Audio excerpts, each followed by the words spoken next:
అశ్వ సంవత్సరంలో కైలాస యాత్ర Shri Gayatri tours and travels 8977349696. నేడు నమీబియాతో భారత్ పోరు ఉంది. వైరల్ ఫీవర్ నుంచి కోలుకున్నాడు అభిషేక్ శర్మ. ఇక అభిషేక్ శర్మకు విశ్రాంతి ఇవ్వబోతున్నారని మరొక వాదన కూడా ఉంది. సంజు శాంసన్కు తుది జట్టులో అవకాశం ఉండేటువంటి ఛాన్స్ ఉంది. ఇక బుమ్రా బౌలింగ్తో ఈ నేపథ్యంలో బలోపేతమైంది భారత్.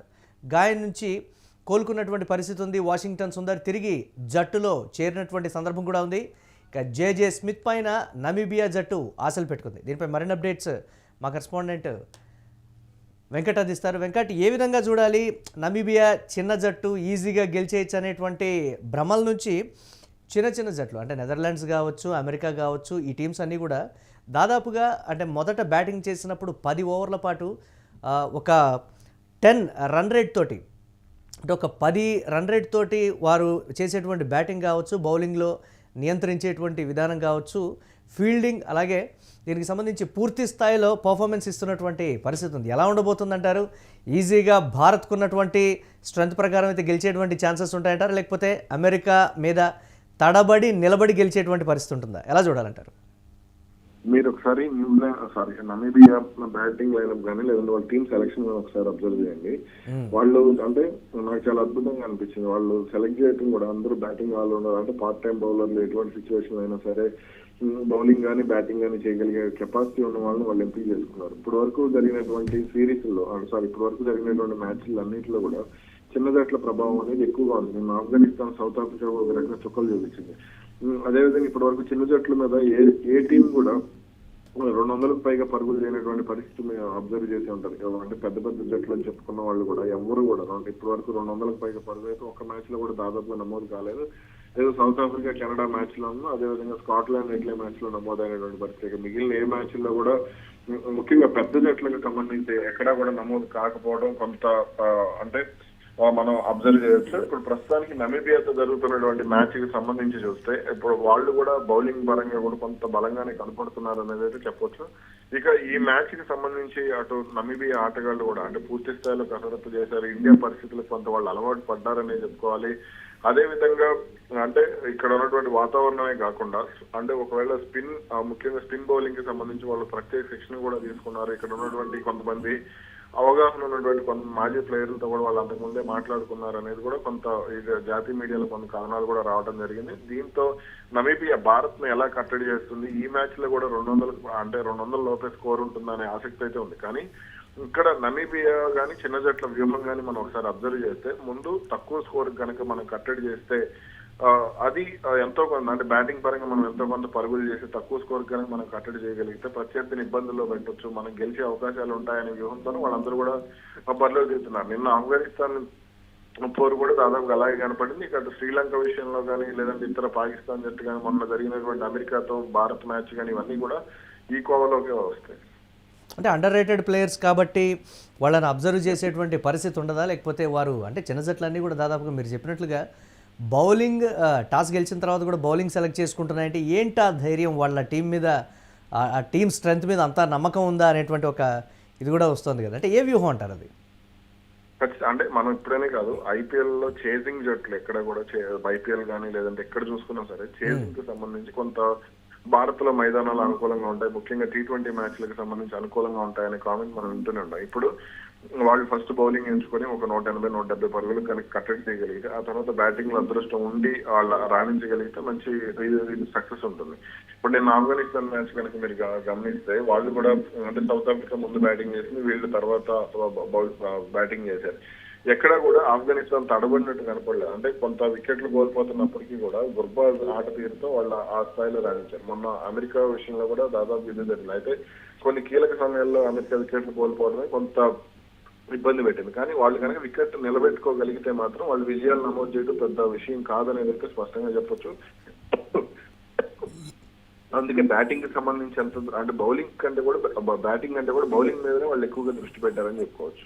సార్, ఇండియన్ టీం విషయం ఈరోజు ఏ విధంగా ఉండబోతోంది? అంటే సరే చిన్న జట్టు కదా, మనం ఎలాగో గెలుస్తాం కదా అనేటువంటి ఉద్దేశంతో కొంతమంది మంచి ప్లేయర్లకి ఒకంత రెస్ట్ ఇచ్చి మిగతా ప్లేయర్లతో ఏదో విధంగా నడిపించి కీలకమైనటువంటి మ్యాచ్లని వాళ్ళని ఆడించేటువంటి పరిస్థితులు ఉంటాయా? లేకపోతే ప్రతి మ్యాచ్ను కూడా ప్రతిష్టాత్మకంగా తీసుకొని ఎలాగైనా గెలవాలనేటువంటి కష్టం ఉంటుందంటారు. ఎలా చూడాలంటారు దీనికి సంబంధించి? ఇక్కడ ఖచ్చితంగా రన్ రేట్ అనేది ఇప్పుడు ఏదో ఏ టోర్నమెంట్ చూసుకున్నా సరే రన్ రేట్ అనేది కీలకంగా ఉంటుంది. ఇప్పుడు రేపు పొద్దున ఇప్పుడు పెద్ద జట్ల విషయానికి వచ్చి సెమీస్ లో కూడా కొన్ని సందర్భాల్లో మనం సెమీఫైనల్ కి వెళ్ళినా సరే రన్ రేట్ ఏ రూపంలో అవసరం వస్తుందో తెలియదు. కాబట్టి కొంత దీనికి సంబంధించి ఇప్పుడు మనం అంటే చిన్న జట్లు అనే అవకాశం కూడా తీసుకోకుండా అంటే ఈ పెద్ద జట్ల మీద ఏ జట్టు ఆడుతుందో అదే విధంగా ఆడాలనేది నా ఒపీనియన్. అయితే ఇప్పుడు సంజు శాంసన్ విషయంలోనే కొంత సందిగ్ధత అయితే కనపడుతుంది. అతను మన న్యూజిలాండ్ తో సిరీస్ లో అతను ఫెయిల్ అయ్యాడు. ఆ తర్వాత సౌత్ ఆఫ్రికాలో జరిగినటువంటి ప్రాక్టీస్ మ్యాచ్ లో కూడా అతను ఫెయిల్ అయినటువంటి పరిస్థితి. కాబట్టి ఇప్పుడు మరి అతని విషయంలో టీమింగ్ యాజమాన్యం ఏ విధంగా అడుగులు అంటే ఏ నిర్ణయం తీసుకుంటుందనేది చూడాలి. అయితే సంజు శాంసన్ కి ఒక అవకాశం ఇచ్చి చూడండి అని అంటున్నారు. కానీ చిన్న జట్టు కాబట్టి వాళ్ళు ఆడినా కానీ ఆ క్రెడిట్ మొత్తం చిన్న జట్టు అనే మాటకే వెళ్ళిపోతుందనే ఒక ఇది కూడా కనపడుతున్నటువంటి పరిస్థితి. కాబట్టి కొంత ఈ రోజు మ్యాచ్ లో సంజు శాంసన్ కి ఒకవేళ అవకాశం ఇచ్చి అంటే బ్యాటింగ్ ఆర్డర్ లో కనుక మార్పులు చేయగలిగి అయితే ఇక్కడ మనం ఒక విషయాన్ని గమనించాలి. ఇప్పుడు అభిషేక్ శర్మ సంజు శాంసన్ ఓపెనింగ్ చేసి ఆ తర్వాత ఇషాన్ కిషన్ ఆడిస్తే తిలక్ వర్మ ప్లేస్ 4 అవుతుంది, కెప్టెన్ సూర్యకుమార్ యాదవ్ ప్లేస్ 5 అవుతుంది. కానీ తిలక్ వర్మని 3వ స్థానంలో ఆడించాలి. అయితే ఇషాన్ కిషన్ 4వ స్థానం అంటే అతను టాప్ ఆర్డర్ లో సక్సెస్ అయ్యే మళ్ళీ మిడిల్ ఆర్డర్ కి మారిస్తే అతని ప్రదర్శన మీద కూడా ఇబ్బంది పడే అవకాశం ఉంటుంది.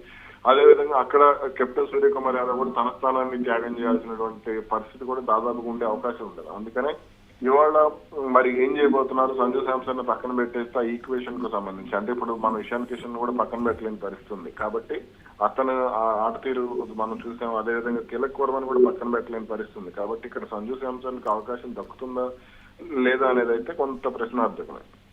ఎస్, అలాగే సిరాజ్ బెటర్ దెన్ బుమ్రా ఏంటి ఇది చూశాను నేను సోషల్ మీడియాలో. ఖచ్చితంగా అసలు అందులో ఎటువంటి సందేహం లేదు. Siraj better than Bumrah. మనం బుమ్రాకు హైప్ ఇచ్చేసి అది అంటే బౌలింగ్ యాక్షన్ కారణంగా అతనికి మనం హైప్ ఇస్తాం తప్ప సిరాజ్ బుమ్రా కంటే కూడా సిరాజ్ చాలా అద్భుతమైనటువంటి బౌలర్ అనే విషయం ఎన్నో సందర్భాల్లో ప్రూవ్ అయింది. ఇంగ్లాండ్ లో ప్రదర్శన చూసాం. అతను ముఖ్యంగా అతను ఫిట్నెస్ కి సంబంధించి అంటే ఫాస్ట్ బౌలర్ అయితే ఫిట్ గా ఉండాలి అనే విషయాన్ని అంటే మీరు సిరాజ్ ని కనుక అబ్జర్వ్ చేస్తే అతని గాయాలు కూడా ఎక్కువగా ఉండవు.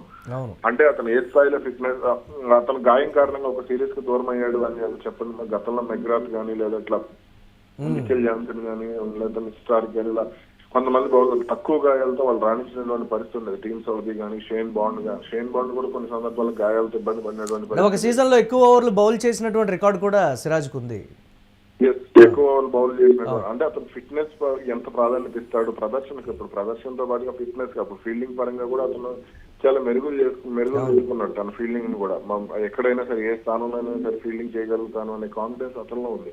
కాబట్టి బుమ్రా ఫీల్డింగ్ పరంగా ఫెయిల్, అతను బౌలింగ్ పరంగా సక్సెస్ అంతే తప్ప అతనిలో ఒక పట్టుదల అంటే ప్రతి మ్యాచ్ దాదాపు ఫాస్ట్ బౌలర్ అంటే అతను కీలక బౌలర్ అని చెప్పుకుంటున్నప్పుడు అతను ప్రతి మ్యాచ్ ఆడాలి. ప్రతి మ్యాచ్ కనీసం ఒక 10 మ్యాచ్లు ఆడితే 1-2 మ్యాచ్లు రెస్ట్ తీసుకోవాలి తప్ప అలా ప్రతి సిరీస్ కి రెస్ట్ కావాలి, ప్రతి సిరీస్ కి పక్కన ఉండాలి అని అంటే అది ఇబ్బంది అవుతుంది. ఎందుకంటే అతని మీద నమ్మకం పెట్టుకున్నాం. ఆల్రెడీ ఇప్పుడు ఫ్యాన్స్ అతన్ని దాదాపు పక్కన పెట్టేశారు. అటు టీమిండియా యాజమాన్యం కూడా అతని మీద డిపెండ్ అయ్యే ఆలోచన నుంచి దాదాపు తప్పుకుందనే చెప్పుకోవాలి. ఇవాల్టి మ్యాచ్ లో 99% ఇండియా విన్ అవుతుందని అందరూ చెప్తున్నటువంటి పరిస్థితి. అంటే టఫ్ ఫైట్ తోటి విన్ అవుతుందా లేకపోతే నల్లేరు మీద నడకనంటారా విజయం? ఎలా చూడాలంటారు దీన్ని ఫైనల్ గా? ఇది ఎలా ఉందంటే నల్లేరు మీద నడకని మనం చెప్పలేము, 99% గెలుస్తుంది అని మనం చెప్పలేము. కాబట్టి ఖచ్చితంగా ఈ రోజు జరిగేటువంటి మ్యాచ్ ఏదైనా జరగచ్చు అంటారా? క్రికెట్ లో ఏదైనా జరగవచ్చు. 90% మాత్రం భారత్ కి అవకాశాలు ఉన్నాయని నేను అనుకుంటే 10% నమీబియాకి అవకాశాలు ఉన్నాయని నా opinion. Yes, right. Thanks for updates Venkat. ఇక నమీబియాతో భారత్ ఈరోజు తలపడేటువంటి అవకాశం ఉంది. ఇటు బ్యాటింగ్ బౌలింగ్ లైనప్ విషయంలో కూడా రెండు టీంలు కూడా శ్రద్ధ వహిస్తున్నాయి. ఈ నేపథ్యంలో అభిషేక్ శర్మ వైరల్ ఫీవర్ నుంచి కోలుకొని తిరిగి జట్టులోకి రావడం కూడా దీనికి సంబంధించి ఒకంత సంతోషం వ్యక్తం చేస్తున్నటువంటి పరిస్థితి. కానీ టీం మేనేజ్మెంట్ కీలకమైనటువంటి మ్యాచ్కు ఆడిద్దామనేటువంటి ఆలోచనలో ఉంది. వైరల్ ఫీవర్ నుంచి కోలుకున్నంత మాత్రాన ఆ స్థాయి ఫిట్నెస్ ఉండదు అనేటువంటిది. మరికొద్ది రోజులు 1-2 రోజులు రెస్ట్ ఇస్తే ఇంకా బాగుంటుంది అనేటువంటి మాట. ఈ నేపథ్యంలో విశ్రాంతి ఇస్తారని కూడా తెలుస్తుంది. కానీ సంజు శాంసన్కి తుది జట్టులో అవకాశం కన్ఫర్మ్ అయిందనేటువంటి మాట. అలాగే బుమ్రా కూడా తిరిగి వచ్చినటువంటి నేపథ్యంలో బౌలింగ్ విభాగం కాస్త బలంగా ఉంది అనేటువంటి పరిస్థితి ఉంది. వాషింగ్టన్ సుందర్ కూడా గాయం నుంచి కోలుకొని తిరిగి జట్టులో చేరడానికి సంబంధించి కూడా ఒక ఆల్రౌండర్ వచ్చాడు. దీనికి సంబంధించి మళ్ళీ ఒక స్పిన్ విభాగంలో కూడా ఒకంత డిపెండబుల్ ఆటగాడి కింద కూడా వాషింగ్టన్ సుందర్కి పేరున్నటువంటి పరిస్థితి ఉంది. ఇక జేజే స్మిత్ నాయకత్వానికి సంబంధించి జట్టు అయితే ఆశలు పెట్టుకున్నటువంటి పరిస్థితి ఉంది. క్రికెట్లో ఎప్పుడు ఏదైనా జరగచ్చు. నమీబియా గెలిచిన పోవాల్సినటువంటి అవసరం లేదు అనేటువంటి మాట కూడా చెప్తున్నారు. చూడాలి ఏ విధంగా ఉండబోతోంది వాటి మ్యాచ్.